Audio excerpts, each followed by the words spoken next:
If you are in the process of making plans to visit Seattle, Washington, I'm sure you've checked out all kinds of information about what there is to do and see in the area.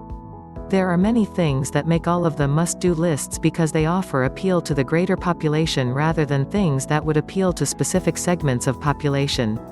I consider myself young, hip, and fun-loving. While there are many things on the mass lists that I find appealing, I really like going off the beaten path just a little bit and finding things to do and places to see that aren't going to be overcrowded, overpopulated, and simply overdone. I like to find something that not every other tourist in the city is going to be standing in line in front of me to do. Here are a few of the nifty tours and other things I have found to do in Seattle.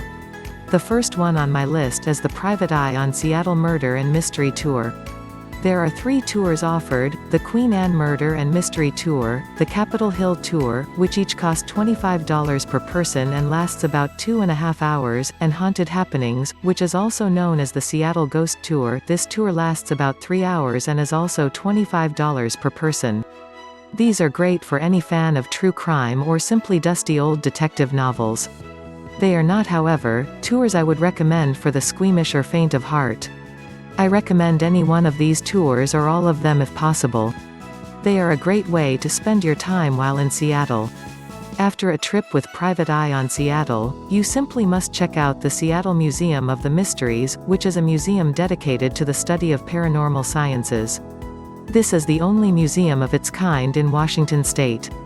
If you have any interest in Bigfoot, UFOs, crop circles, ghosts, or just enjoy legends, lore, and tall tales, then this museum should be right up your alley. Even if these things aren't vitally important in your day-to-day existence, it is still really interesting to see the artifacts that have been collected and to hear the stories that are being told. Coming back to the world of the living, one of my favorite places in Seattle is a little bit crowded with tourists. However, it is well worth dealing with a few more people if you ask me.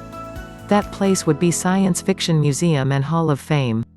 I'm not sure if my fascination with this place stems from my love of science fiction movies and literature or simply from the contribution that science fiction has made on society in the last few decades. Perhaps it is a slight combination of the two. Or maybe it is just the coolness factor alone. For whatever reason, this museum is a favorite of mine and I hope that you will feel the same way about it after you visit. If you are visiting the Science Fiction Museum, you might seriously consider purchasing a combination ticket for the Experience Music Project. Separately, the project is a tad expensive, but when you purchase a combo ticket for both, you save enough money to take the sting out of the visit. If you are a music lover, particularly rock and roll, then this experience is one well worth having.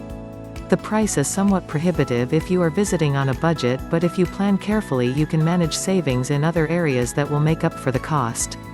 There are so many fascinating things to do, see, and experience in Seattle and the surrounding areas. I hope that I have introduced you to a few things that are a little off the beaten path and yet offer something of interest to you at the same time. The most important thing to remember when visiting Seattle, Washington is that vacations are fun, and that is what you should have lots of fun.